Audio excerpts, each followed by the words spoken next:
Mi nombre es Pedro Pablo Funari, soy profesor de UNICAMP y estamos aquí hoy con satisfacción para recibir la profesora Margarita Díaz Andreu de la Universidad de Barcelona, que nos ha dado el gusto de una charla hoy y una conversación también con los estudiantes sobre algunos de sus textos y temas. Para presentar a los alumnos, la profesora Margarita Díaz Andreu ha estudiado en la Universidad Complutense de Madrid y después ha sido profesora en Inglaterra, en Durham, en el norte de Inglaterra, por muchos años, y después asumió una cátedra de investigación en la Universidad de Barcelona, en España, Cataluña, donde vive hace ya algún tiempo. Ha estado también en Brasil por invitación de UNICAMP y con FAPESP, con apoyo de FAPESP, por 2 veces y en diferentes fechas, la última más o menos reciente, y ha impartido clases y ha charlado y ha ayudado también a muchos estudiantes brasileños. Algunos de ellos incluso han estado en Durham cuando él estaba allí, y ella ha ayudado, supervisionado la investigación de posgrado. La profesora Margarita Díaz Andreu tiene una producción muy vasta sobre diferentes temas, entre ellos la cuestión de arqueología de género, la historia de la arqueología, además de muchos estudios específicos y proyectos, como por ejemplo ahora mismo el estudio de las cuevas prehistóricas y la arqueología del sonido, digamos así. Bueno, de toda esta vasta obra de Margarita, nosotros estamos focando en este curso una parte de su producción historiográfica sobre del desarrollo y las características de la disciplina. El profesor Margarita tiene muchas reflexiones originales, además de estudios de caso muy bien documentados sobre los arqueólogos antiguos, digamos, pero también visiones de conjunto, como por ejemplo el libro sobre la arqueología en el siglo XIX, que salió por Oxford University Press, y que es ya un clásico sobre el tema de la historia de la arqueología. Así que muchas gracias, profesora Margarita, por la disposición de estar con nosotros aquí en los trópicos en esta tarde. Así que muchas gracias. Nosotros Margarita, voy a decir a todos los estudiantes también, los profesores que están impartiendo la disciplina son Fernando Dantas Márquez y Felipe Silva. Así que después de tu charla, cuando tendremos una conversación, Fernando y Felipe estarán en el comando, digamos así, de la parte de la continuación. Así que muchas gracias por todo y vamos a oírte ahora, Margarita. Muchas gracias.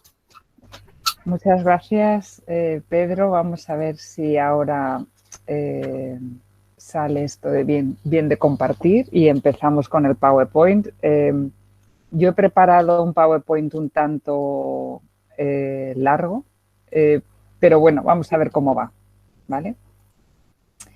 Vale, creo que aquí estáis viendo el PowerPoint. Bueno, hoy entonces os voy a hablar de arqueología, colonialismo e imperialismo. En realidad voy a empezar, sin embargo, hablando de nacionalismo, porque si no se entienden ciertas cosas de nacionalismo, no se entendería lo que después voy a contar, ¿no? Y la estructura que voy a seguir en esta clase Dejar un momentito que voy a poner el cronómetro para más o menos no pasarme. Primero empezaré hablando de nacionalismo y su relación con el imperialismo. Después pasaré a hablar de la arqueología imperial en el siglo XIX y XX hasta la Segunda Guerra Mundial, para después, entonces, en tercer lugar, hablar de la arqueología en el mundo descolonizado. Empezamos entonces. Nacionalismo y su relación con el imperialismo. La primera idea que supongo que ya deberéis tener claro en este momento es que la arqueología no es neutral. Y yo creo que al final de esta clase, si teníais dudas, yo creo que claramente, pues espero convenceros de que no es así, no es neutral en absoluto. Y un ejemplo es lo que vamos a ver en esta clase sobre la relación entre arqueología y nacionalismo, colonialismo e imperialismo. Bueno, como os he dicho, hay que empezar un poco entendiendo el concepto básico de nacionalismo para después poder entender el del imperialismo. Hay dos clases de nacionalismo, el nacionalismo cívico y el nacionalismo cultural. Vamos a ver si podemos apartar, que no sé si veis así. Vale. Y el nacionalismo cultural. ¿Cuál es la diferencia? Pues en el nacionalismo cívico, que es el primero, y está totalmente relacionado con la Ilustración, la idea del nacionalismo es que los individuos son libres, poseen derechos políticos, la autorrealización está vinculada a la ciudadanía y el patriotismo. Hay un principio de umbral que, bueno, esto no voy a entrar en él, y además es solo al principio del nacionalismo. Después, bueno, los factores étnicos y lingüísticos, aunque están ahí, son secundarios. Es importante, sí, la historia, la tradición literaria y artística, claro, cada nación tiene que ser un territorio. Es decir, que esta idea de nacionalismo es una idea de nacionalismo muy vinculada a la democracia, a la cuestión de derechos políticos, a la libertad de identidad, de ciudadanía, al ser ciudadano, al tener derechos y tener una legislación con derechos. Pero hay otro tipo de nacionalismo que es muy diferente y que se generaliza sobre todo a partir de los años, de los años 80 del siglo XIX, pero en realidad está ahí casi desde el principio. La nación ya no tiene que ver con los derechos de los ciudadanos, tiene que ver por los individuos que comparten una historia común, que hablan el mismo idioma, que tienen una cultura semejante, que son de la misma raza. Bueno, este concepto acabará después en la Segunda Guerra Mundial, pero fue muy importante en el siglo XIX, tanto para los de los partidos de derechas como para los partidos de izquierda. Y bueno, en el caso que es importante para el imperialismo, las naciones poderosas son las que tienen capacidad probada de conquista. Es decir, que el imperialismo es mucho más que economía, sino que también está muy relacionado con la política. Mientras que el nacionalismo cívico, del que he hablado antes, está relacionado con la democracia y con los derechos de los ciudadanos, este nacionalismo no tiene esas relaciones. Es decir, puede haber una dictadura y estar basada en un nacionalismo de tipo cultural y no tiene nada que ver tampoco o no necesita una democracia, porque, bueno, pues eso, en una dictadura puede ser y se puede dar todo tipo de formas políticas, no solamente la democracia. Pero la idea de la historia está en ambos nacionalismos, en realidad, sobre todo en el segundo, pero también en el primero. Y la idea es que si tienes un pasado, tienes un futuro. Si tú puedes demostrar, claro, si tú tienes que demostrar que eres un grupo que puede tener, o que un grupo que tiene derechos políticos, para eso para demostrar que eres un grupo, tienes que demostrar tu pasado. Un grupo no te lo inventas, un grupo tiene un pasado, nace, se desarrolla. Entonces, si tienes un pasado, si puedes demostrar que tienes un pasado, entonces puedes tener un futuro.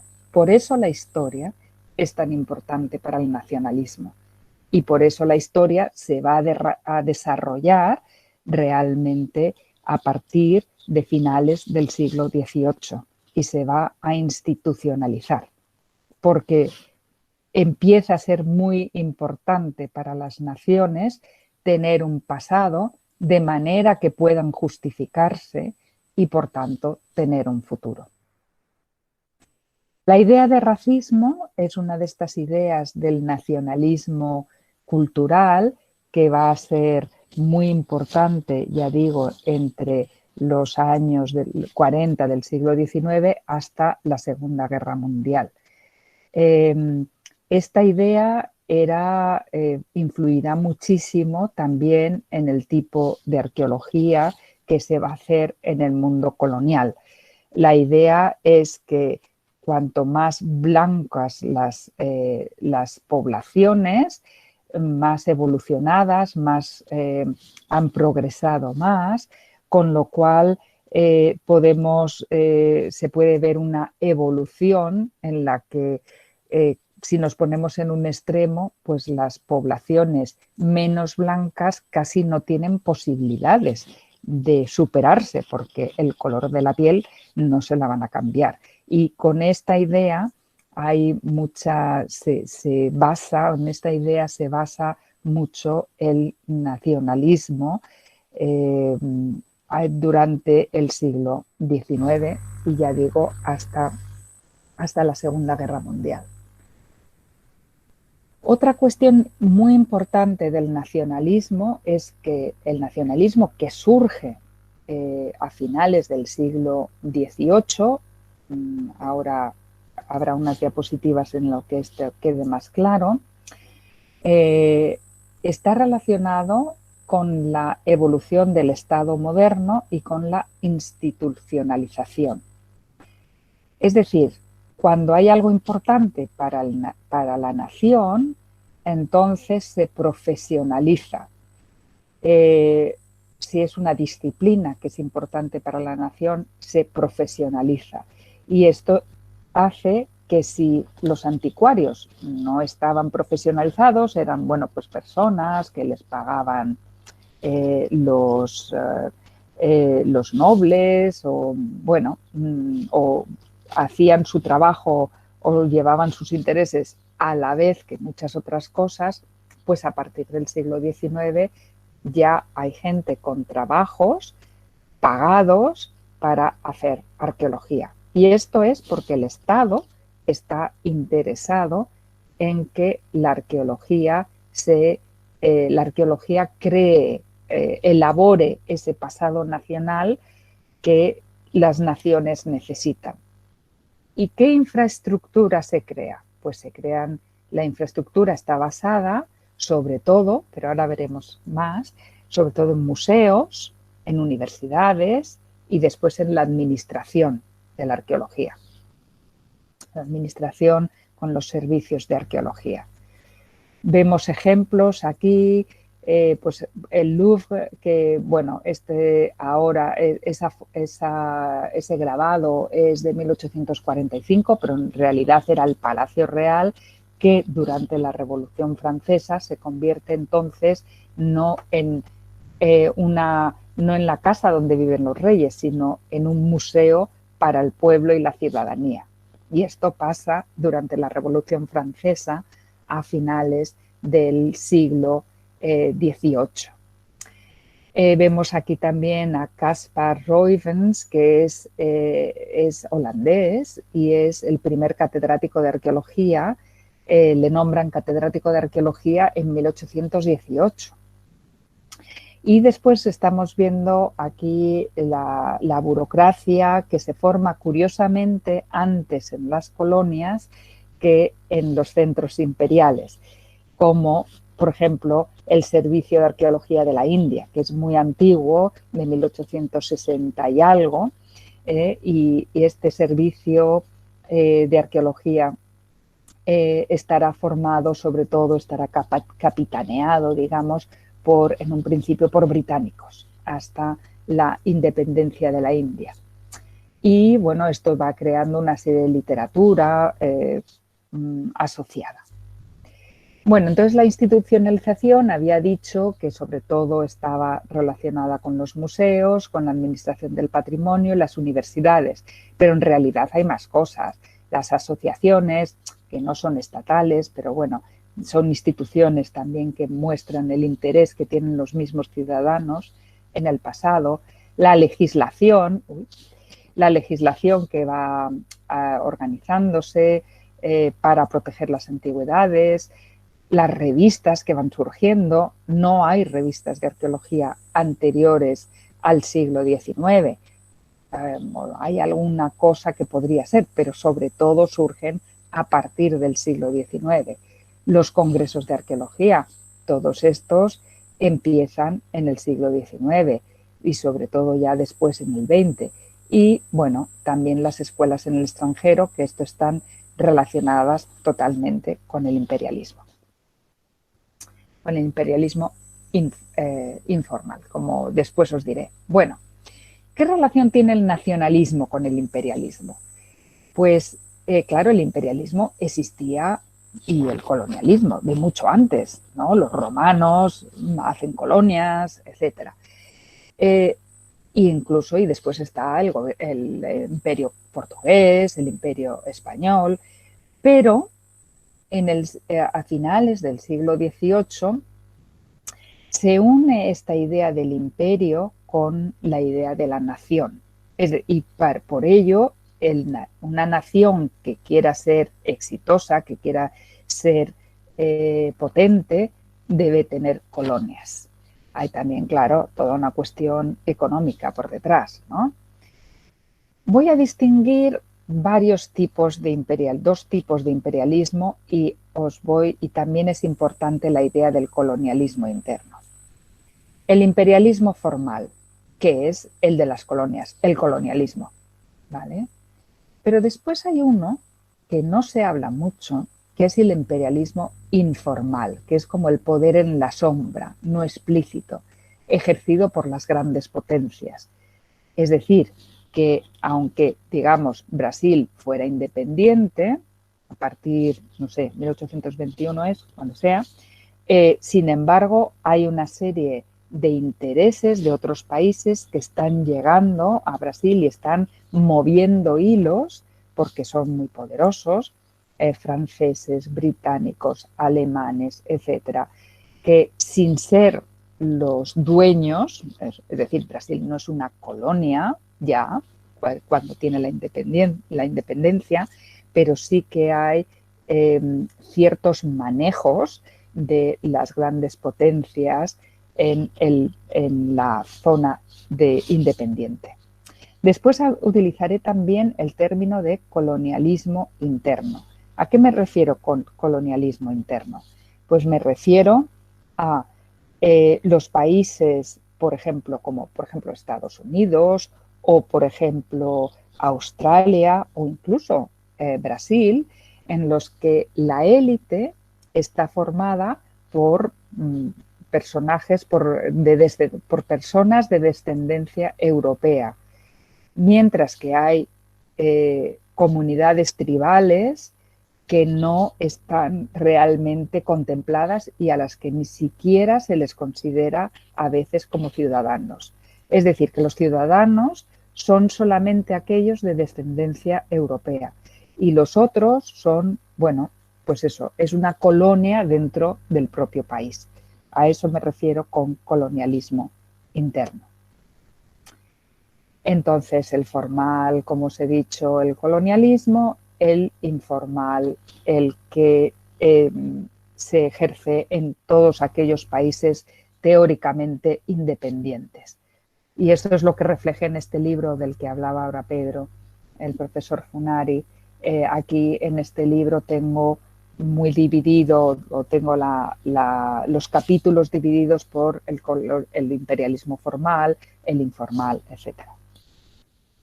Y el interno, por ejemplo, esto es de Australia. Estos dos señores aborígenes nunca se habrían, no tenían derechos ni para votar ni para nada, no eran ciudadanos de la nación. Vamos entonces al segundo punto. La arqueología imperial, ya nos vamos a centrar en el imperialismo en el siglo XIX y XX hasta la Segunda Guerra Mundial. El colonialismo que existía en la Edad Moderna, que está llevado, pues aquí veis en este mapita de abajo, Portugal, España, Gran Bretaña por otro lado, Holanda también tiene sus colonias, el Imperio Austrohúngaro, el Imperio Otomano. El Imperio Otomano se había extendido sobre todo por Europa. El Austrohúngaro estaba intentando hacer colonias, pero está menos claro el poder de este, ¿no? Es Austria que invade Hungría, pero es una potencia grande aquí. Bueno, pues este colonialismo que dejaba todavía muchas partes del mundo sin colonizar. A este se le sustituye durante el siglo XIX en uno que realmente, en un tipo de colonialismo en el que unas pocas naciones están dominando directamente con colonias, por ejemplo, toda la repartición de África en los años 80 del siglo XIX, de parte de Asia, Australia ya lo era, una colonia, es decir, casi todo el mundo está bajo, casi todo el mundo que no sea Europa y la parte independizada de América ha caído en manos sobre todo europeas. Ahora los poderes han cambiado, sobre todo encontramos Gran Bretaña y Francia como las dos grandes potencias. Rusia, que no se suele decir que es una potencia, pero claro que lo es, se está expandiendo por toda Siberia. Rusia aumenta en tamaño varias veces para terminar con lo que después se va a llamar la Unión Soviética, ya en la época soviética. Y Estados Unidos, claro que también se está extendiendo, invade la mitad de México y se queda con la mitad de México. Estados Unidos es otra gran potencia, solo que tanto Estados Unidos como Rusia se están expandiendo, no están yéndose a otras zonas del mundo para hacer colonias, sino que están ellos mismos expandiéndose.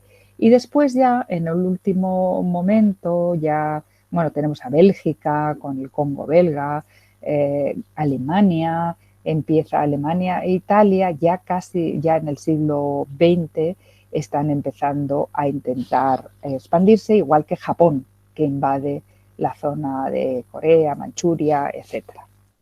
O sea, han cambiado los poderes coloniales. Como os había explicado antes, hay dos tipos de nacionalismo y el primero, que es el nacionalismo cívico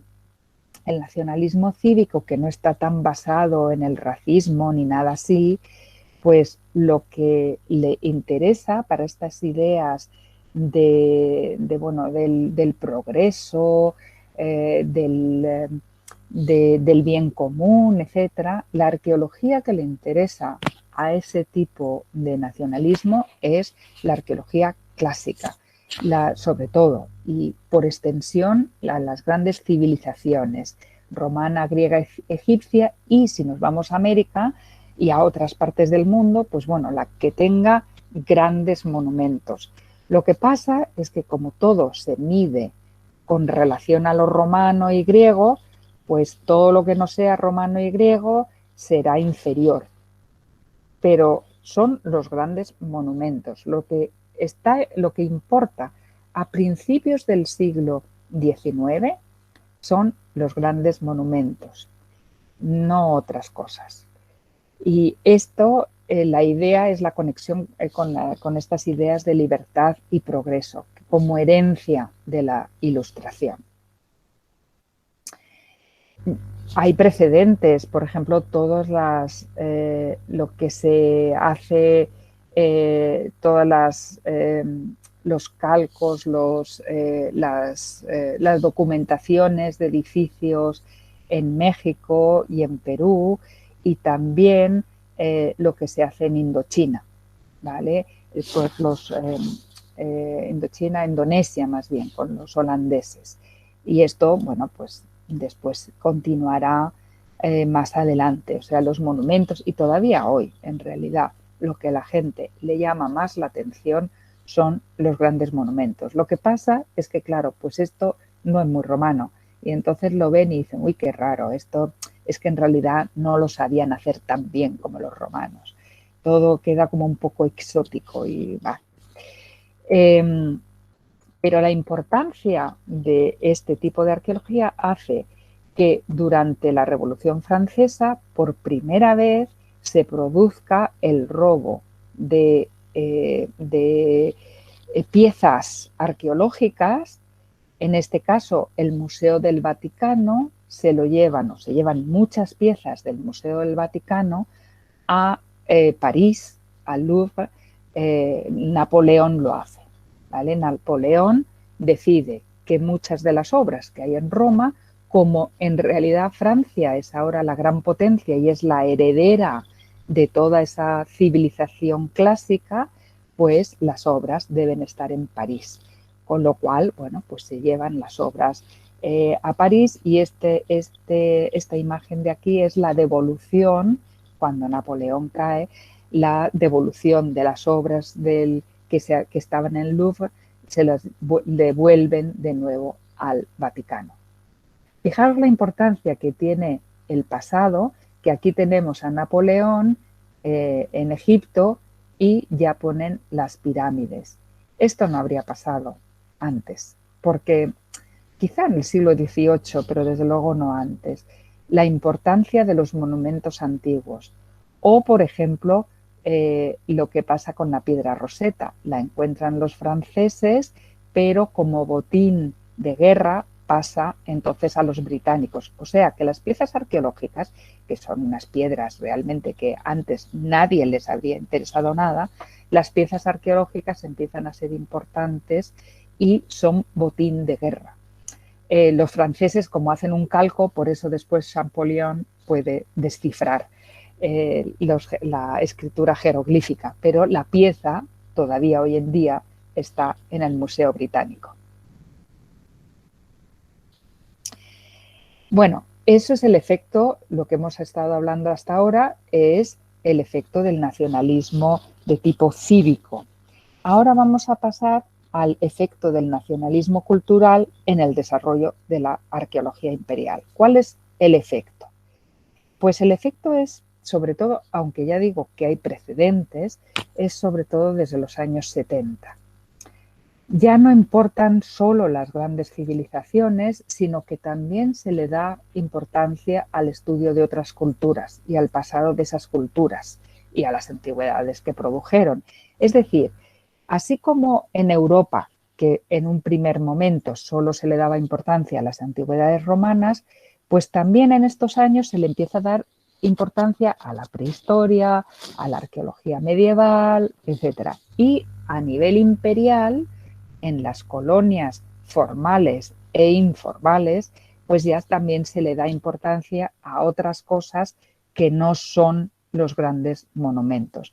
Y ahí es cuando yo esperaría que, sobre todo, empiece a ser importante la arqueología brasileña, porque la arqueología brasileña, que no tiene grandes monumentos que yo sepa, es cuando puede empezar a haber un cierto interés hacia las antigüedades.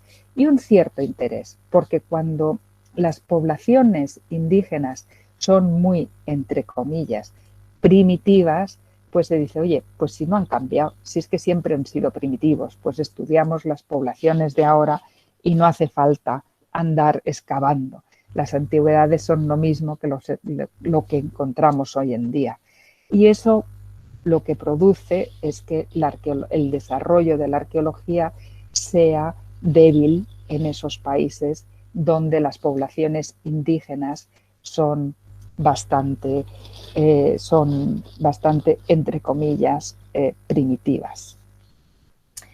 Bueno, esto lleva a, por ejemplo, pues antes nadie habría querido coger esta escultura tan fea, que no es fea, pero bueno, cuando invaden Benín, los británicos, pues lo que hace el ejército es recoger las antigüedades y bueno, pasan a un montón de colecciones particulares y también varias de ellas terminan en el Museo Británico.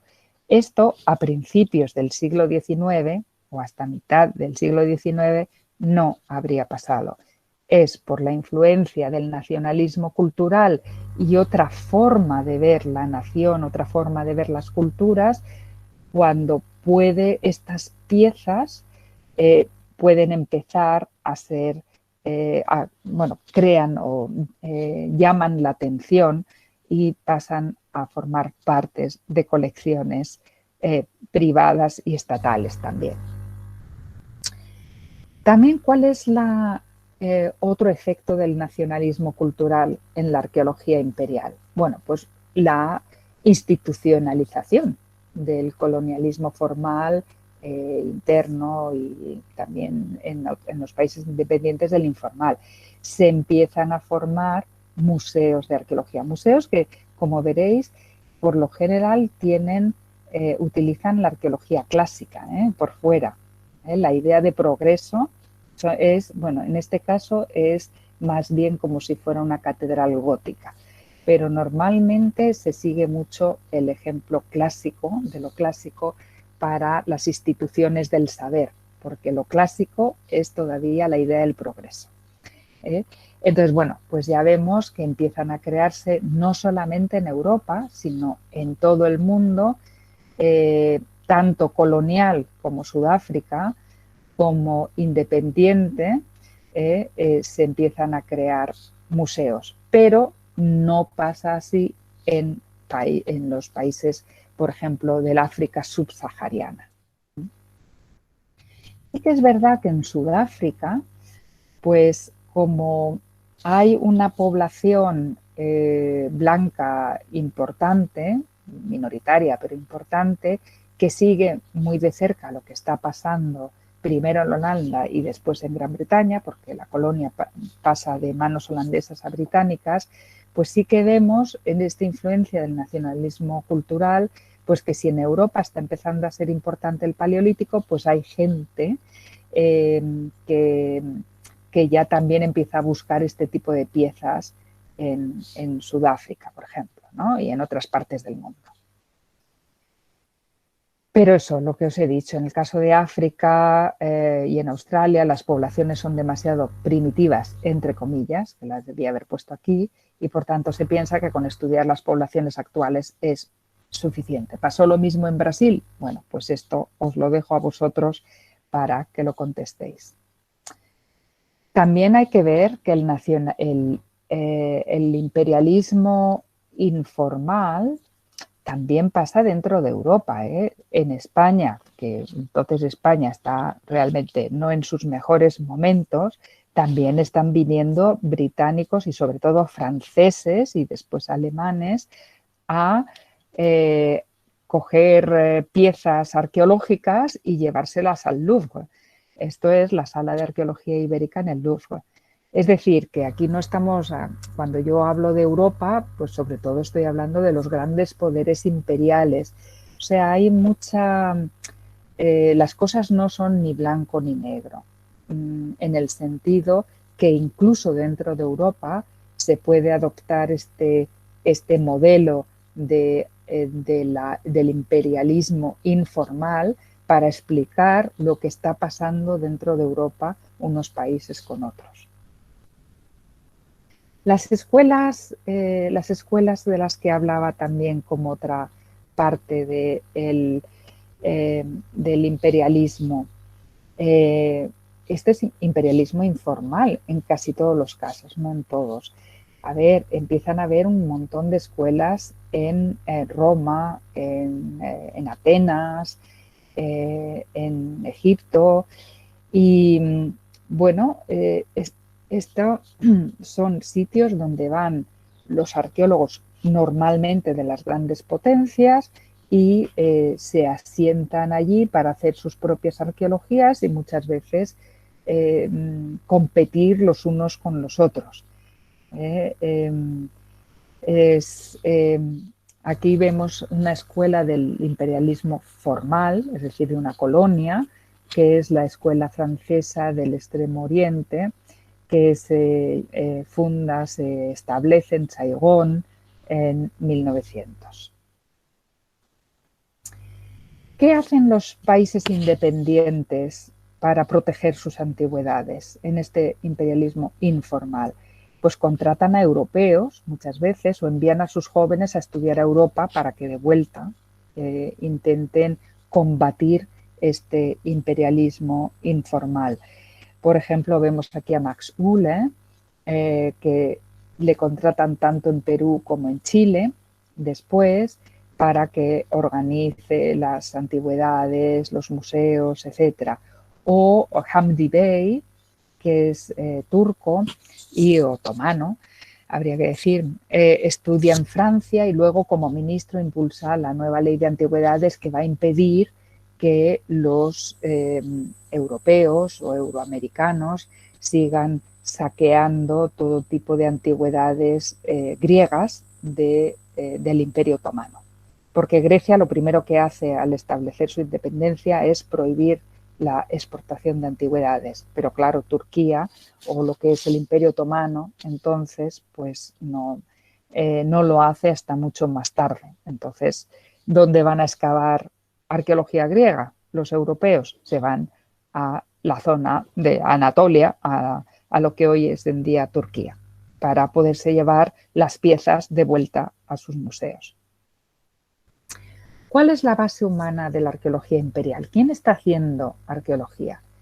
En realidad hay muy pocos profesionales. La gran mayoría son agentes imperiales, o sea, burócratas, oficiales del ejército, intelectuales, científicos, exploradores. Hay varios trabajos realizados analizando quién está haciendo arqueología. Por ejemplo, hay uno sobre Argelia, Malarkey, estudia quién está escribiendo entre 1856 y 1876 y bueno, también de médicos, maestros, colonos, miembros del clero, exploradores. Pero ¿qué pasa cuando algún intelectual local quiere estudiar la arqueología en una colonia? Pues que muchas veces se encuentra con verdaderas dificultades. Por ejemplo, tenemos aquí un egipcio, Rif al-Tahwi, que estudia en París, pero cuando vuelve a Egipto y quiere hacer arqueología y quiere aprender a leer los jeroglíficos, pues no le deja. El director del servicio de arqueología, que es el francés Auguste Mariette, no le deja porque dice que, a ver, si empiezan a aprender los nativos, ¿qué va a pasar con los franceses? Dejarán de tener poder. Entonces les prohíbe el aprender, les prohíbe entrar en el museo. ¿Quién trabaja dónde? En las colonias formales, en la India, pues estudian la arqueología solo los británicos. En colonias francesas, solo los franceses. ¿Qué pasa en las colonias informales o en el imperialismo informal en un país como Brasil? Y no sé mucho ahora de arqueología brasileña. Entonces vosotros me lo diréis. Bueno, pues hay una mezcla de gente. Puede haber británicos, franceses, alemanes, es decir, miembros de las potencias imperiales. Son varios, no solamente son los de la colonia. Esa es la diferencia, que mientras que en una colonia británica solamente habrá británicos y en una colonia francesa solo habrá franceses, en los países independientes van todos a ver quién puede hacer más o menos y compiten entre ellos. Bueno, Creo que con esto entonces os habéis llevado una idea de lo que era, de lo que fue la arqueología imperial en el siglo XIX y XX hasta la Segunda Guerra Mundial. ¿Qué ha pasado entonces con la descolonización? ¿Qué ha pasado a partir de finales de la Segunda Guerra Mundial? Pues al final de la Primera Guerra Mundial, vamos a irnos un poquito antes, acaban los imperios austrohúngaro y otomano, ¿vale? Se los cargan porque han estado en el bando equivocado, con lo cual fuera. Y es cuando surgen estos nuevos poderes imperiales. Mirad la relación con la Segunda Guerra Mundial. ¿Cuáles son los nuevos poderes imperiales? Alemania, Italia, Japón, ¿vale? Mientras que en América, en Estados Unidos, la idea es diferente. Es América para los americanos, no es vamos a invadir Latinoamérica. Los norteamericanos de Estados Unidos utilizan el imperialismo informal. ¿Qué pasa entonces en la Segunda Guerra Mundial? Bueno, pues la Segunda Guerra Mundial, Europa, los grandes poderes quedan destrozados. Aquí tenemos Nuremberg, pero podríamos también poner fotografías de Londres o de partes de París, ¿no? Se ha llegado a una destrucción importante de Europa. Y esto lo ven la gente de las colonias. O sea, estos países tan poderosos, pues de repente no son poderosos en absoluto. Se han destrozado los unos a los otros. Y además lo ven porque varios de los soldados que se utilizan en la Segunda Guerra Mundial vienen de las colonias. Es decir, que ellos también absorben toda la ideología nacionalista que está también muy por detrás de lo que lleva a la Segunda Guerra Mundial. Entonces, o sea, ellos aplican todas las ideas que han aprendido durante la Segunda Guerra Mundial a su propio país, las ideas del nacionalismo. Los indios no tienen por qué considerarse como una colonia más, porque ellos saben que tienen su propia cultura, que tienen sus propios idiomas, en este caso en plural, que tienen sus costumbres, que son muy diferentes a las de los británicos, y además el imperio, además Londres, digamos, no está en posición para, vamos, no es una potencia fuerte en esos momentos, ¿no? Entonces, y además, con lo que pasa en Europa, que nos destrozamos o se destrozan los unos a los otros, surgen nuevos superpoderes, que son Estados Unidos y la Unión Soviética. Todo esto lleva a la descolonización.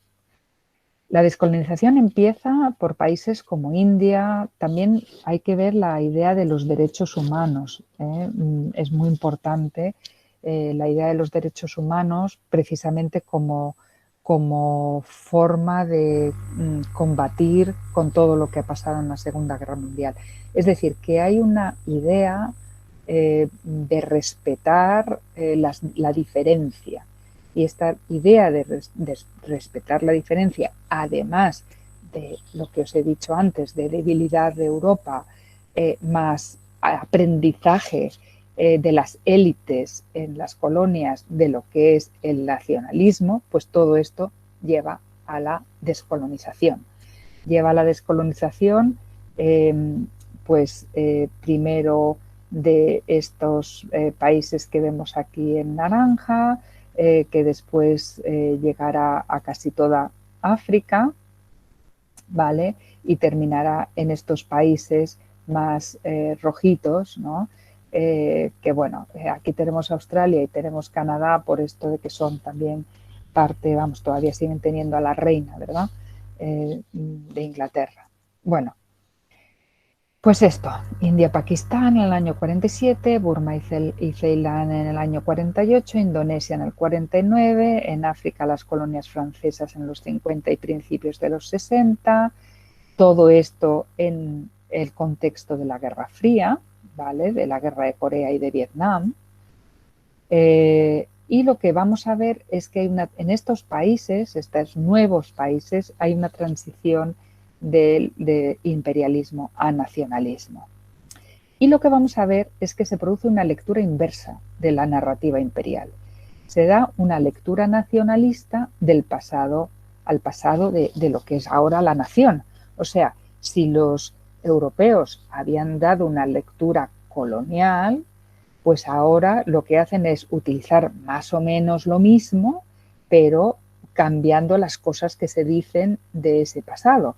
No se cambia gran cosa, se cambia el tono, porque en realidad los países, los nuevos países, son totalmente herederos de las antiguas colonias. No hay cambio de fronteras, ¿vale? Lo único es que se hacen independientes, y esto lleva a que toda la narrativa anterior sigue más o menos vigente, cambiándola de signo, pero sigue más o menos vigente. Este es un ejemplo de la versatilidad del pasado. El pasado es moldeable totalmente. El pasado no es neutral, es moldeable. Es decir, que la arqueología se pone, si antes estaba al servicio de las colonias y de los poderes imperiales, ahora se pone al servicio de la identidad nacional emergente, y la descolonización no significa un cambio necesariamente en la base social de la arqueología. Sí que se va profesionalizando poco a poco, pero bueno, pues siguen todavía todos los médicos, en un principio, sobre todo, los médicos, los del ejército, etcétera. Aquí vemos, por ejemplo, un ejemplo de cómo se pasa, cómo, digamos, los esquemas nacionales, que habían también estado por detrás del colonialismo, pasan ahora a ser nacionalistas. Y aquí tenemos a Abu Bakr Tafawa Balewa, bueno, político nigeriano, en 1960. Dice, bueno, no sé en qué época dijo esto, pero más o menos en esos momentos. Dice, nuestras antigüedades y artes tradicionales son nigerianas, ¿verdad? Antes se habría dicho que eran de la colonia o que eran inferiores. No, nuestras antigüedades y artes tradicionales son nigerianas. Debido a la ausencia de registros escritos, las artes antiguas de Nigeria representan una gran parte de la evidencia de nuestra historia. ¿Veis? La búsqueda todavía de la historia por los orígenes. Y Nigeria estaba dividida, eran 3 reinos diferentes o algo así. O sea que es que se están inventando el pasado juntando cosas diferentes, como lo habían hecho en la colonia, ¿vale? Entonces, una gran parte de la evidencia de nuestra historia. Es necesario proteger y preservar nuestra historia y reliquias artísticas debido a su importancia para Nigeria y para que nuestra gente hoy y en el futuro pueda estudiar e inspirarse en ellos. ¿Veis aquí una narrativa totalmente nacionalista que surgió en Europa, pero que toda la política moderna, desde finales del siglo XVIII, está basada en el Estado-nación y está basada en una serie de ideas de si tienes un pasado, tienes un futuro. Entonces, aquí lo vemos. Y por tanto, lo que empiezan estos nuevos países también es a institucionalizar su arqueología. Si antes, sobre todo, eran las revistas de los centros imperiales, etcétera, ahora lo que vemos es que cada país empieza a crear revistas, a crear legislación, a organizar sus propios congresos nacionales, a crear sus universidades, si no existían, o a continuar con las que había, administrar el patrimonio, hacer los servicios de arqueología, crear museos, etcétera. Por ejemplo, en India, Pakistán, Nepal, porque hay varios, nuevas revistas que surgen en estos años. Pakistan Archaeology, Ancient Pakistan, Ancient India, Indian Archaeology Review, Ancient Nepal, Puratava, el boletín de la Sociedad Arqueológica de India, Man and Environment, ¿vale? Etcétera. Todas estas revistas son a partir de la independencia y son nuevas.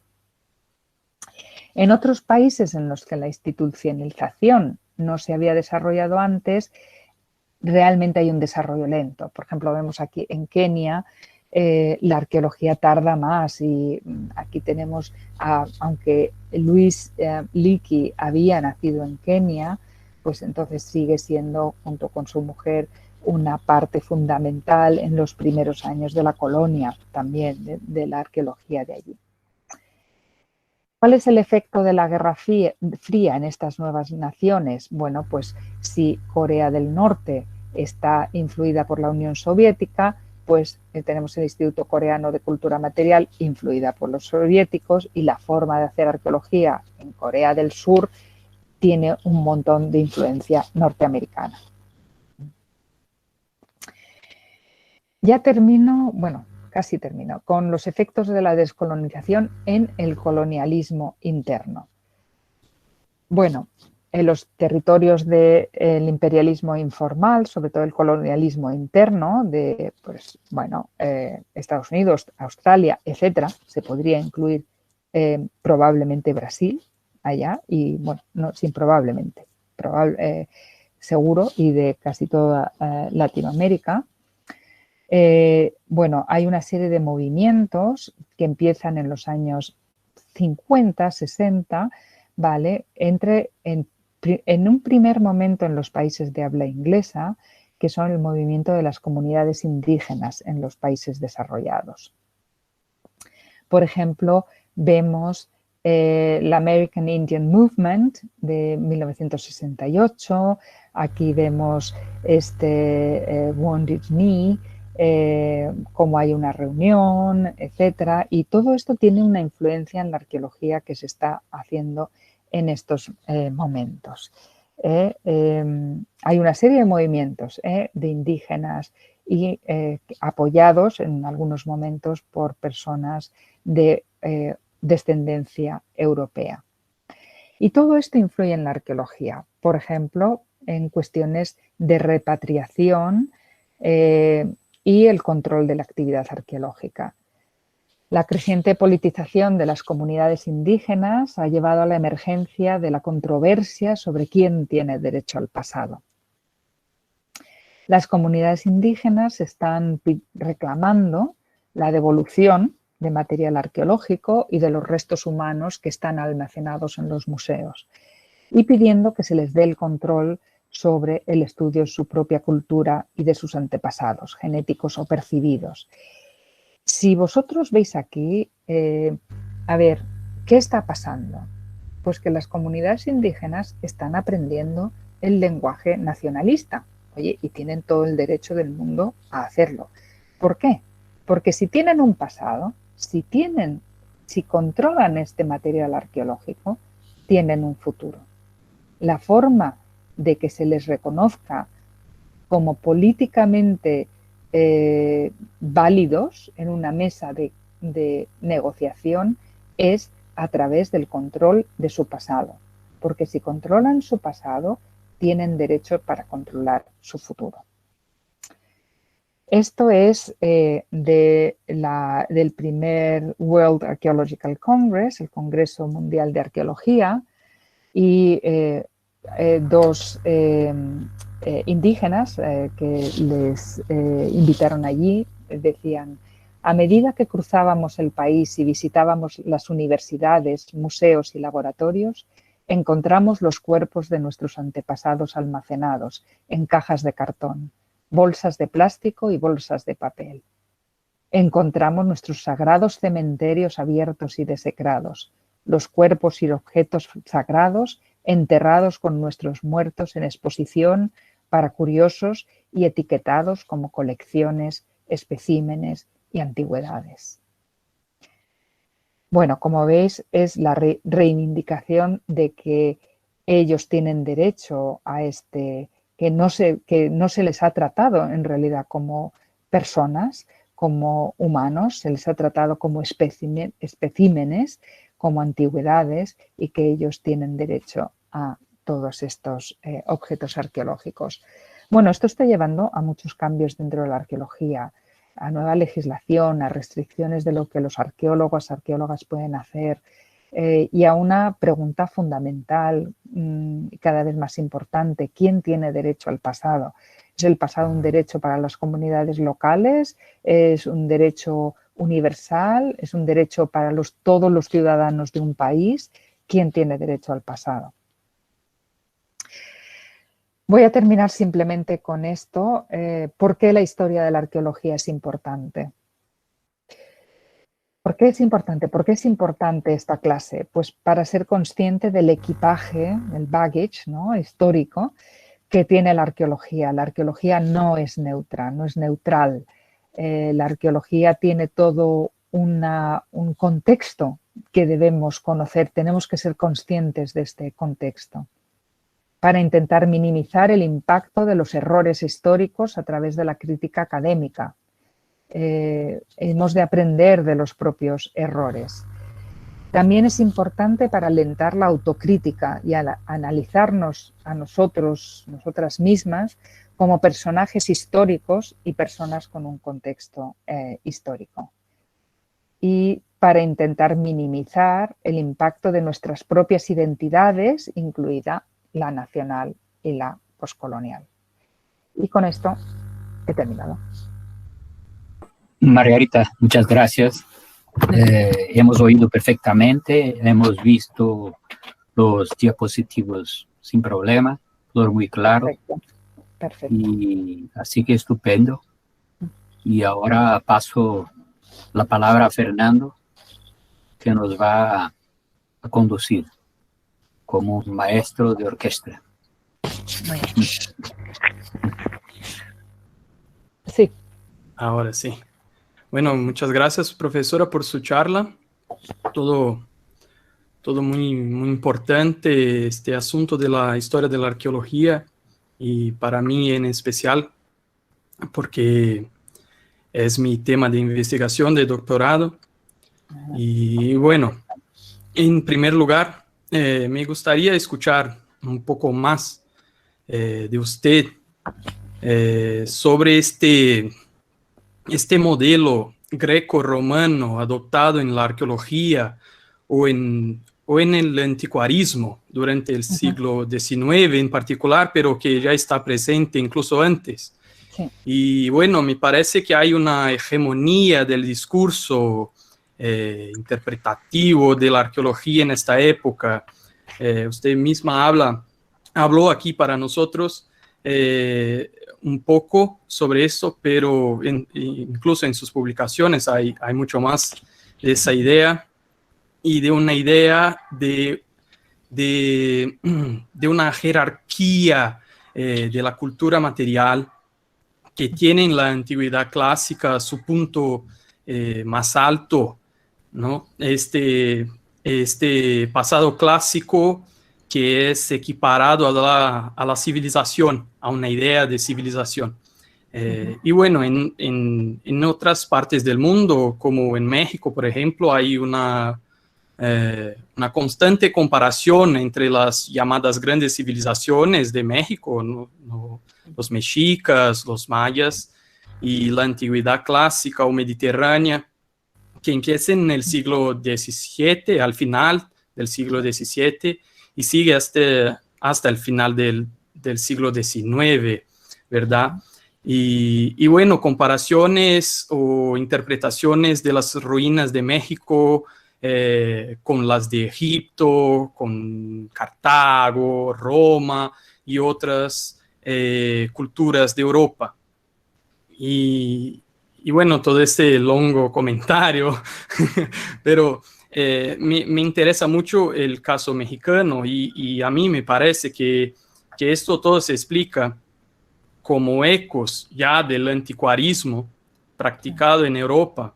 De un lado, hay un interés de la corona española en las antigüedades americanas que surge en el siglo XVII, con el Real Gabinete de Historia Natural y todo.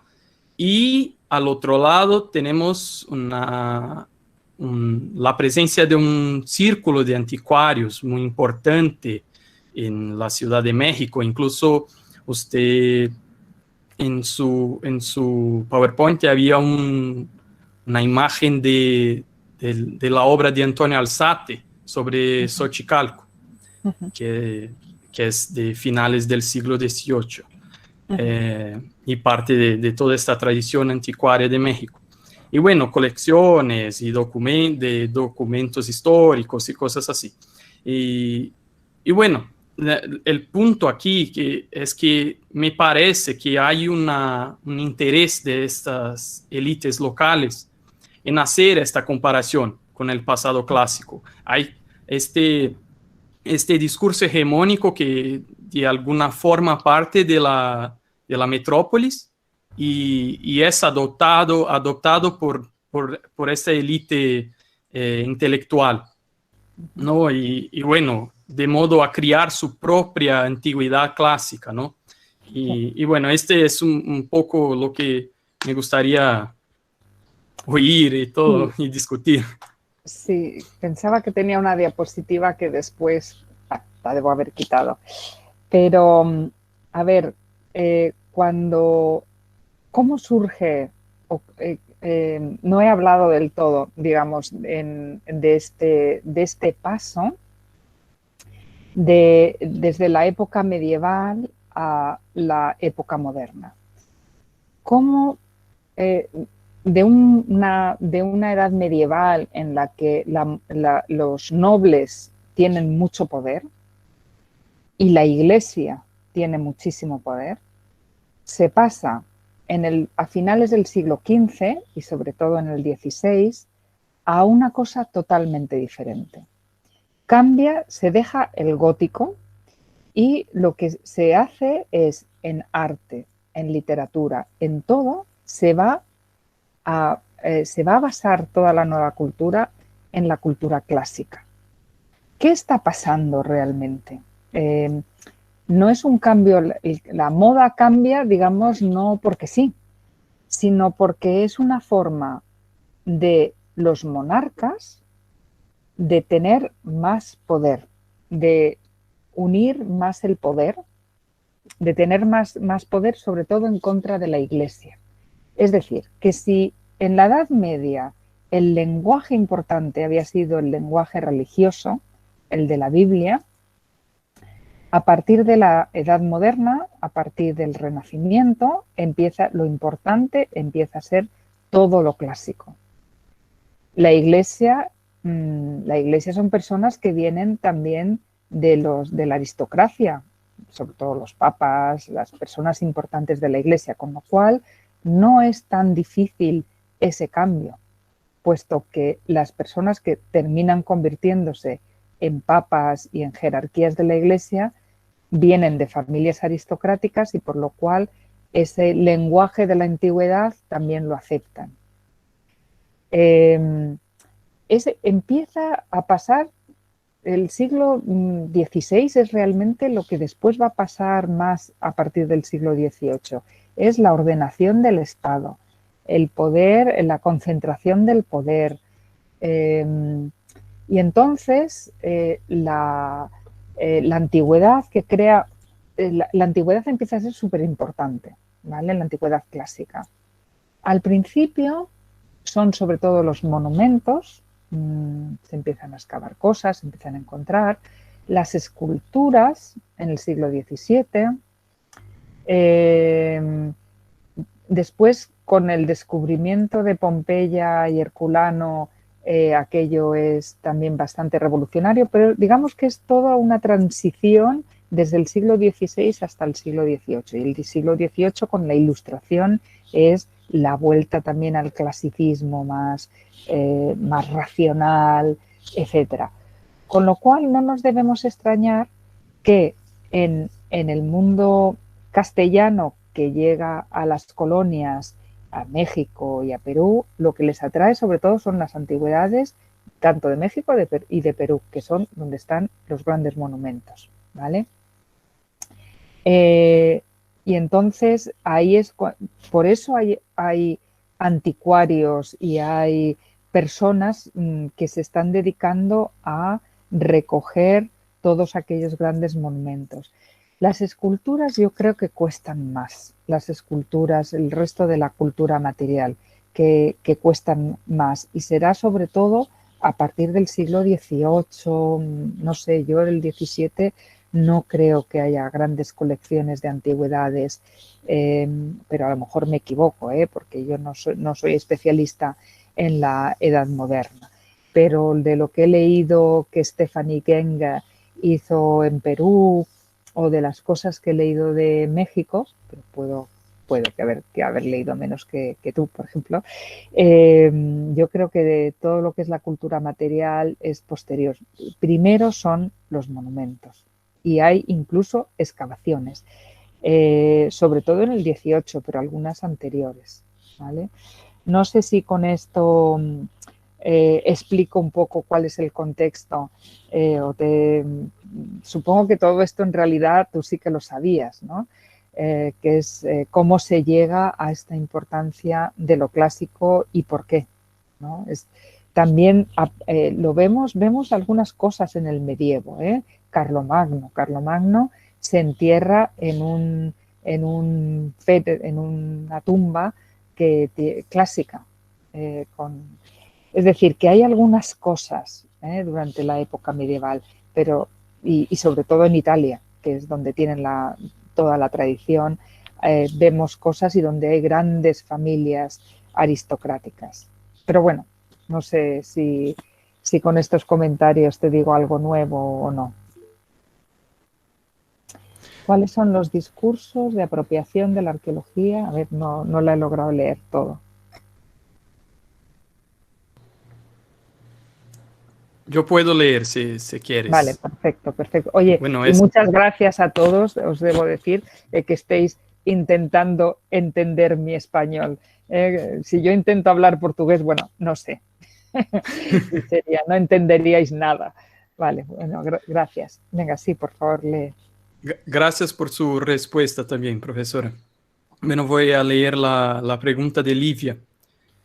¿Cuáles son los discursos de apropiación de la arqueología que no tienen propósitos nacionales, coloniales o imperiales?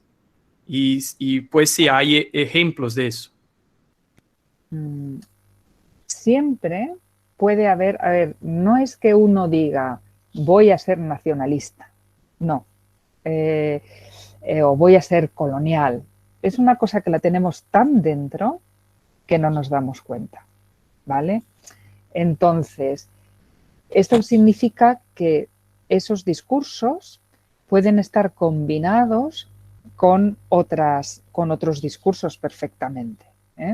Por ejemplo, el discurso de género, ¿vale? Toda nación importante es una nación masculina.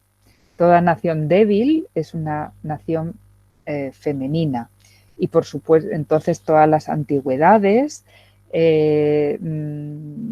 débiles pueden ser más femeninas, menos...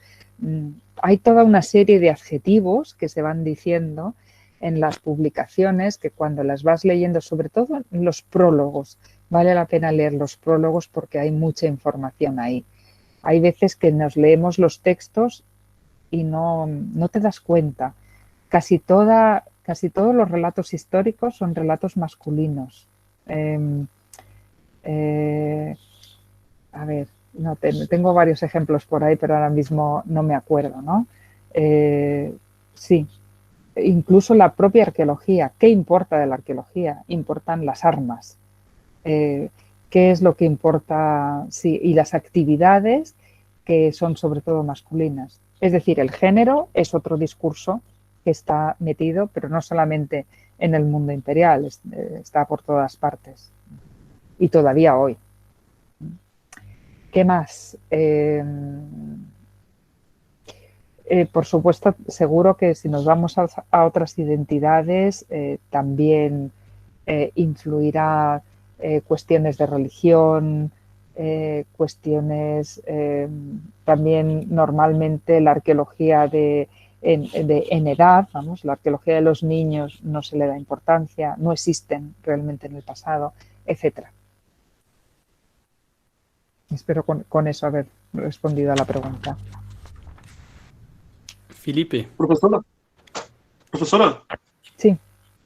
en primer lugar, muchas gracias por aceptar nuestra invitación. Muchas gracias por la clase, increíble, como siempre.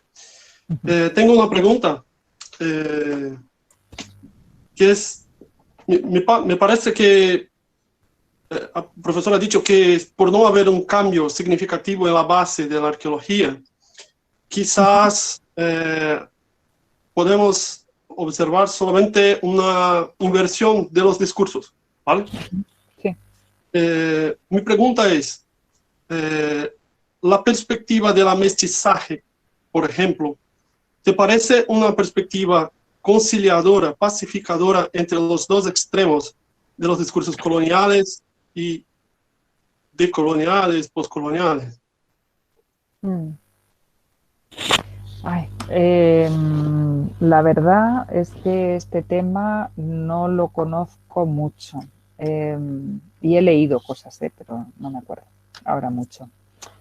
Pero es verdad que hay una idea de la idea del mestizaje como el origen casi de la nación moderna. Y efectivamente, por una parte, eso se podría considerar como positivo. Por otra parte, en realidad, o sea, es un discurso, pero es un discurso que no se lleva a otros niveles. Quiero decir, es como, por ejemplo, en España se habla mucho del mestizaje de las poblaciones, lo islámico y la unión entre el mundo islámico, bueno, la unión de culturas, ¿no? La islámica, la judía, la cristiana, bueno, todo eso es bla, bla, bla. Porque en el momento que tienes a un marroquí al lado, todavía hay racismo, ¿vale? Una cosa es el marroquí del pasado, que yo me lo imagino como una especie de romanticismo, y otra cosa es que realmente en el día a día el marroquí que está viniendo ahora de Marruecos lo considere como un hermano, ¿vale? Vale. Quiero decir que hay muchos discursos que son discursos y se quedan a ese nivel del discurso. Pero en realidad las élites, yo lo he notado mucho en México, por ejemplo, ¿no? Cuanto más dinero tiene la gente, más blanca la piel tiene, ¿vale? Y esto puede ser también por selección, porque, los hombres normalmente, que son los que tienen el dinero, vayan buscando a mujeres muy blancas. Sé que se casen también las élites entre sí, etcétera, y no se van a mezclar con otras élites. No sé si me entendéis, ¿no? Hay veces que los discursos son discursos y esto no se lleva después a un nivel más práctico. Vale, muchas gracias por contestar.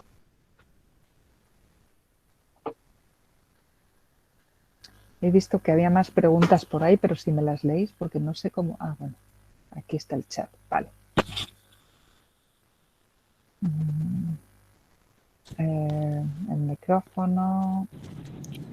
Vale, es Amanda, decía que... Hola, buenas tardes. Sí. ¿Es posible que puedan oír? Sí, te oímos. Buenas tardes, yo soy Amanda. Algo que me ha interesado mucho en un otro texto que la señora ha escrito es que habla sobre cómo el discurso colonial es una forma de poder que naturaliza la idea de que los valores occidentales son los valores que deberían ser aceptados y utilizados por todas las naciones. Y así por consecuencia las naciones mismas en el postcolonialismo no se pueden quitar de los dominios de las antiguas de las antiguas naciones que componían el imperio y las colonias, las metrópolis, perdón. Y por eso gustaría de saber si podría comentar algunos ejemplos, perdón, de cómo la arqueología hoy ha ayudado a quebrar estos dominios coloniales entre las excolonias y las metrópolis, por favor. A ver, me pides cómo la arqueología puede haber roto estos vínculos entre la colonia y las antiguas metrópolis. No, ¿verdad? Supongo que no. Sí. A ver, sí. Bueno, la arqueología, a ver, lo que ahora mismo está ocurriendo en la arqueología es que hay arqueólogos que están intentando romper toda esta serie de relaciones de poder que existían anteriormente, en el sentido de, intentar ayudar o incluso formar a gente de pueblos indígenas, pero es que no creo que te esté respondiendo realmente a lo que has preguntado. A ver, las relaciones con las antiguas colonias siguen ahí en parte por una razón de idioma. Los indios tendrán siempre más relación con los británicos que con los franceses, digamos.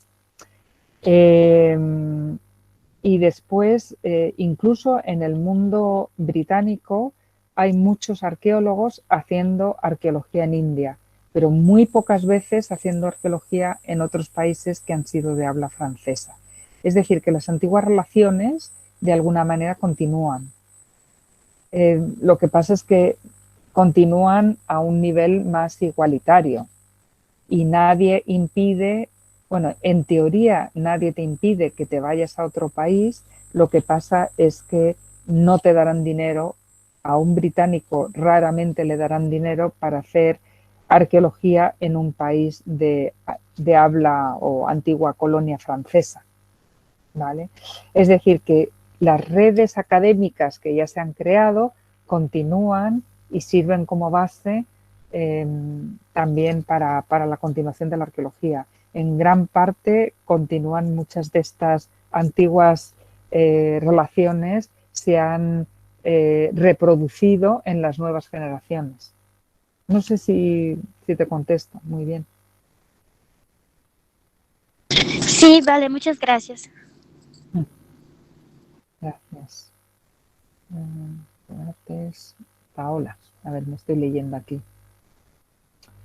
La versatilidad de la evidencia arqueológica, sí. Esto, con esto en mente, especialmente en América Latina, nuestros estudios de cultura material y arqueología apuntan actualmente a una dirección específica. Si es así, ¿cuál sería? ¿Podemos definir esto? Incluso si somos contemporáneos.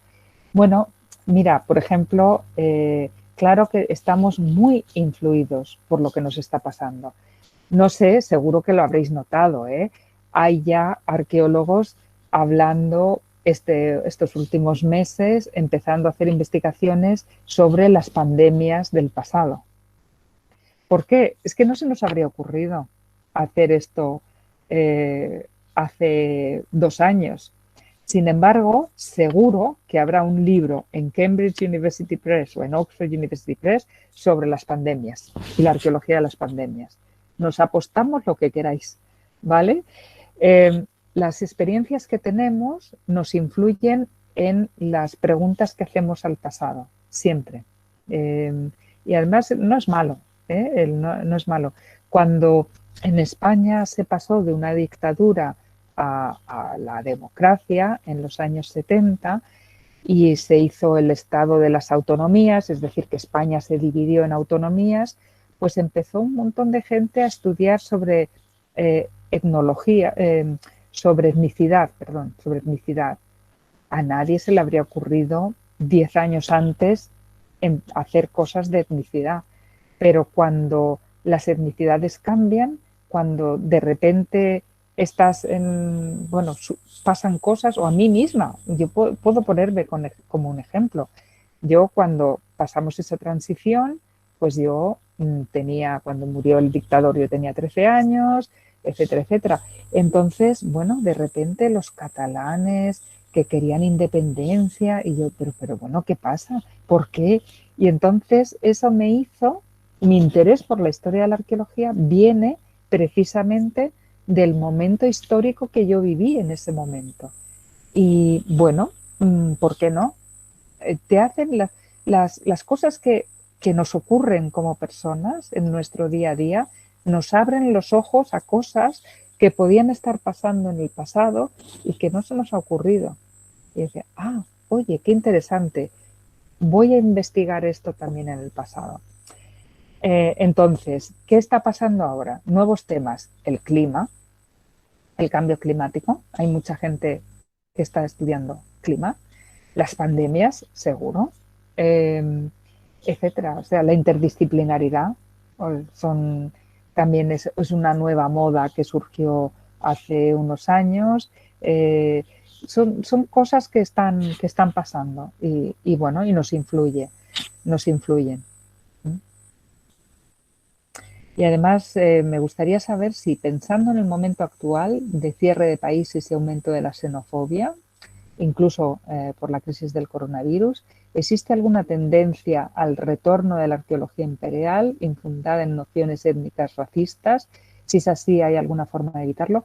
Bueno, sí que hay, yo ya he leído un par de artículos muy interesantes de cómo los partidos de extrema derecha en Europa, en Dinamarca y en Noruega, me parece, o Suecia, estaban utilizando la arqueología. ¿Vale? Es decir, que se puede, claro que la xenofobia lleva también a otro tipo de arqueología y habrá arqueólogos xenófobos, ¿vale? Porque entre los arqueólogos, arqueólogas, entre la comunidad arqueológica hay personas de todos los tipos. Y como nos influye, pues claro que habrá personas que utilicen la arqueología para decir lo que bajo mi punto de vista son barbaridades. Pero, bueno, por eso es tan importante el desarrollar el pensamiento crítico. Por eso es tan absolutamente importante el poder afrontar, el poder pensar y el poder criticar.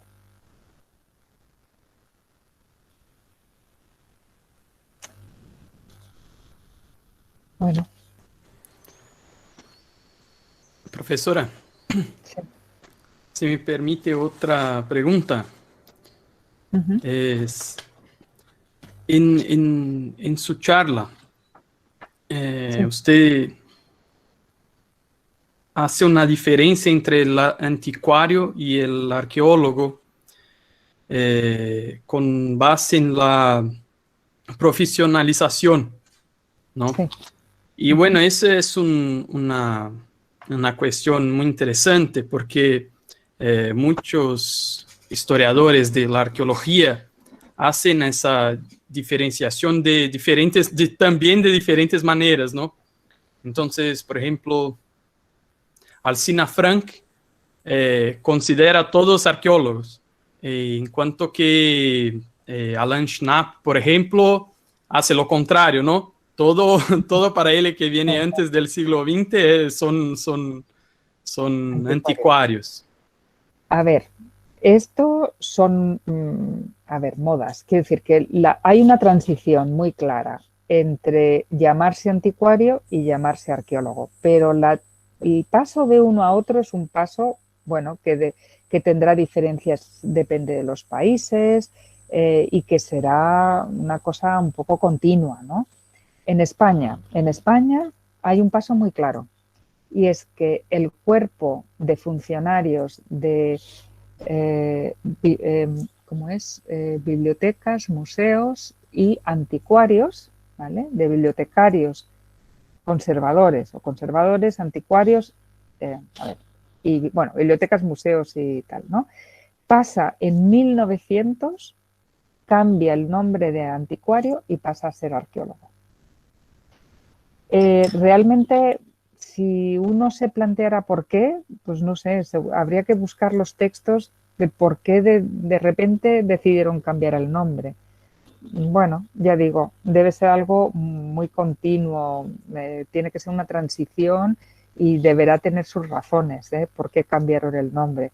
Pero en España existe esa fecha, 1900, ¿vale? Vale, gracias. Da igual, en realidad, ¿no?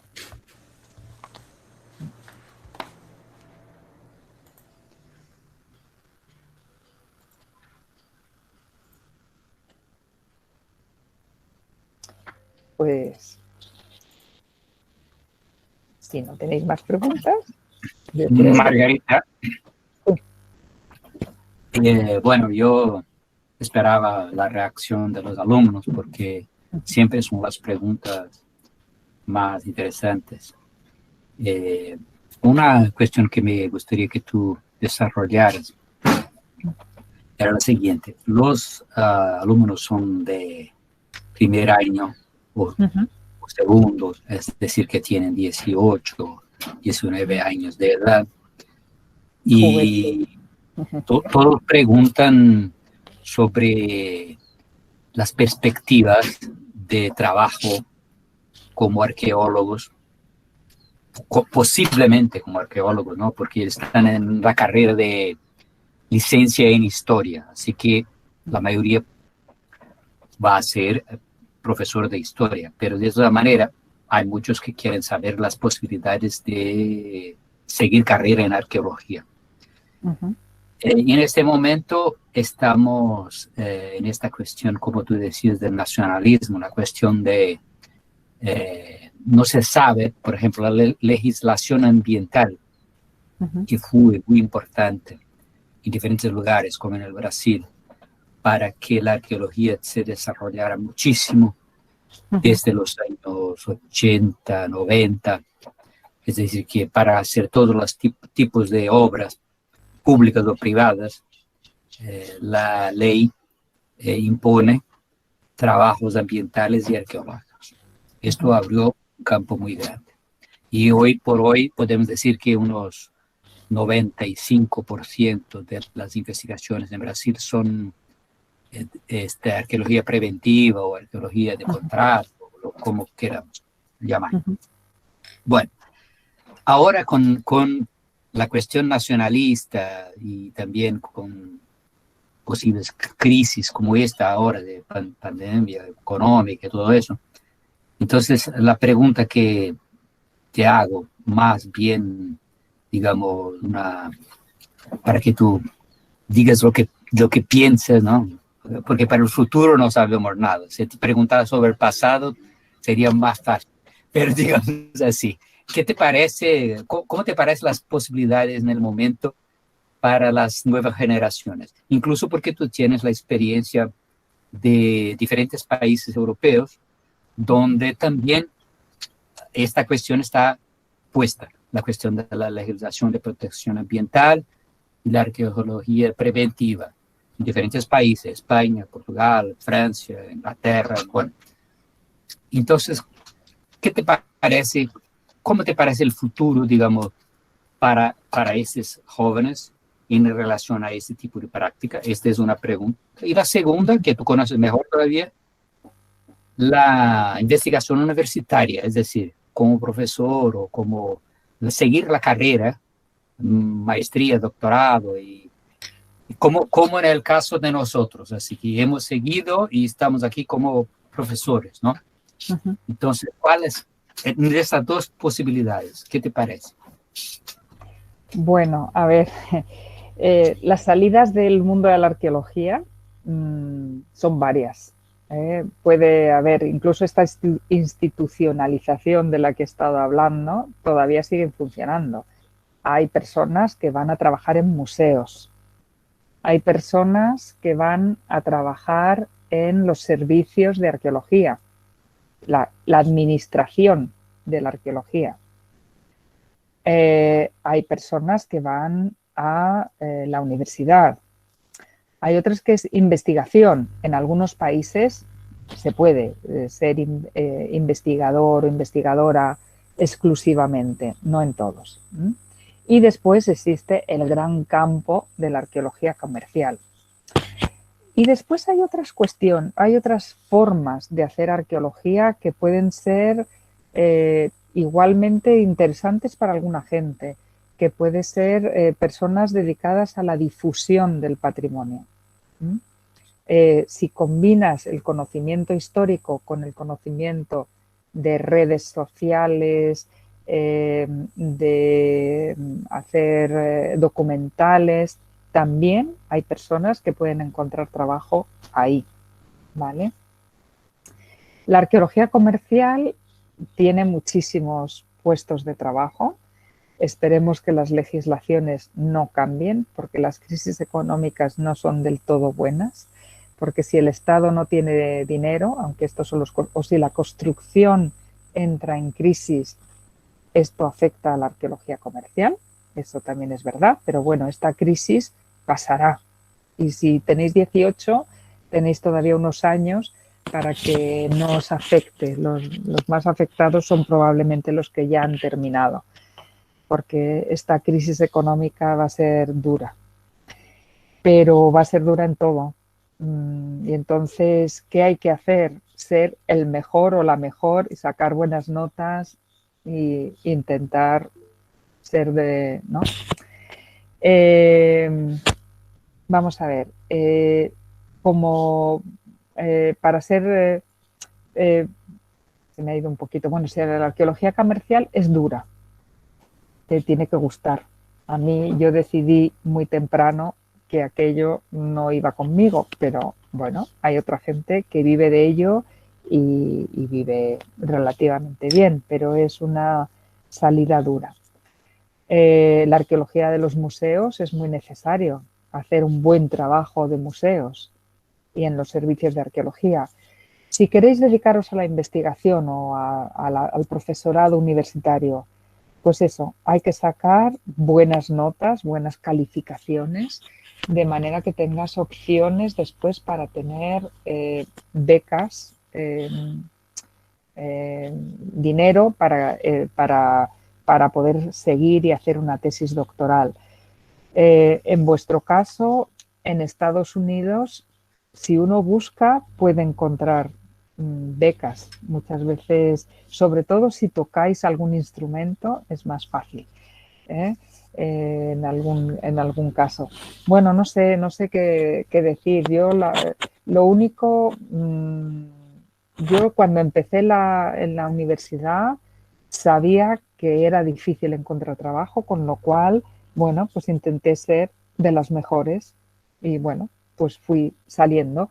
Tener los ojos muy abiertos a todas las oportunidades, la mayor experiencia que podáis ganar, yendo a excavaciones, haciendo prácticas en museos y después también siendo buena persona. Si una persona es antipática o no habla con nadie, no le dan trabajo. Entonces más vale ser buena persona, ser bueno y buena persona. ¿Vale? Y bueno, cuando después en un futuro ya como habiendo terminado la carrera ya hay cosas importantes como publicaciones, etcétera, pero eso todavía sois muy jóvenes, todavía os queda para llegar a ese punto. Creo que, no sé si Pedro, si estás de acuerdo con lo que he dicho. Sí, Margarita, sí, creo que eso incentiva a los alumnos. Esto era lo que parece importante resaltar. Y también una cosa que tú no has dicho sobre tu caso, tu experiencia, es además de contacto simpático, digamos, como tú dices, sí. También con gente de otros lugares, de otros países, claro, hasta de otro continente. Esto, en el caso de Brasil, que es un país muy tipo Estados Unidos, muy continental, que la gente piensa que todos todo el mundo está aquí, ¿no? Todos hablan portugués, que todo está en Brasil y todo. Así que este mensaje de salir de la frontera es importante. A ver, en mi caso lo fue. También casi no tenía otro remedio, ¿eh? Había que decirlo. Si yo quería seguir en la investigación, en España no había sitio y nos teníamos que ir fuera. Pero yo aprendí muchísimo estando en el extranjero. Yo me fui a Inglaterra y bueno, aprendí muchísimo y gran parte de lo que soy es gracias a haber estado allí, ¿no? Pero el puesto que tengo ahora en España está muy relacionado con haber estado todos esos años allá. Yo soy investigadora de una institución catalana y esto se lo dan a personas que tienen un nivel internacional grande, ¿no?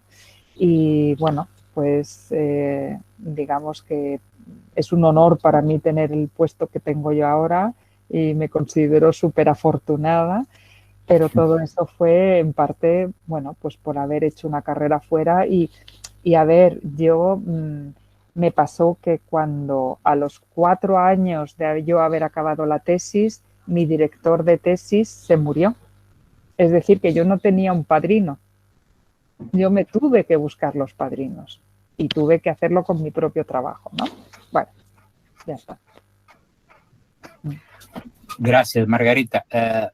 Widerman, el alumno Widerman, tiene una pregunta en relación al capítulo que él ha leído, que en la página 14 tú mencionas la cuestión de las razas. Y él pregunta si podrías explicarnos un poco más cómo este tema se relaciona con los debates raciales sobre el antiguo Egipto. O sea, la clasificación étnica de los antiguos egipcios en la arqueología, principalmente del siglo XIX y XX, digamos.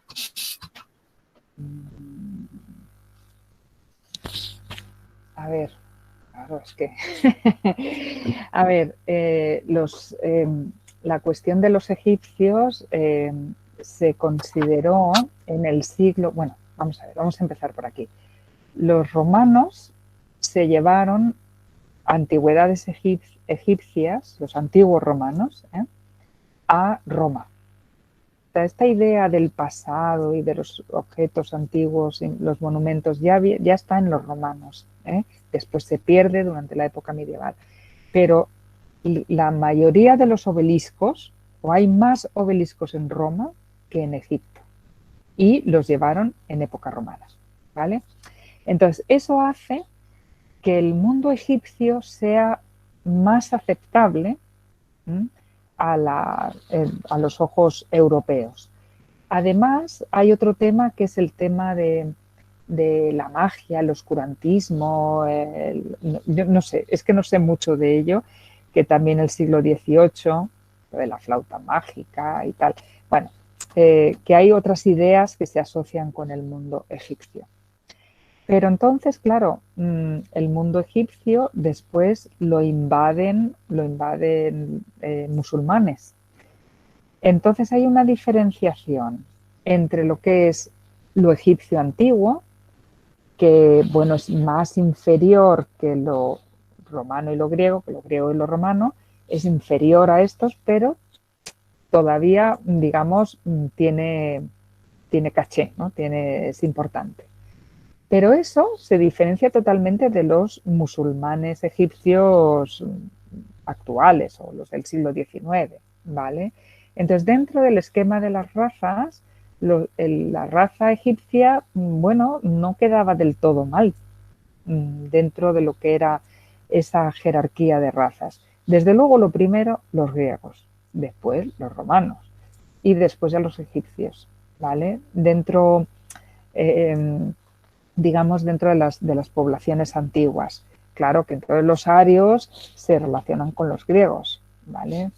Etcétera. Pero no sé si con eso te aclaro esta relación. O sea, que los egipcios no quedaban mal dentro de esa jerarquía, bueno, pues que porque en parte ya se había aceptado un poco la antigüedad egipcia, hasta cierto punto, ¿eh?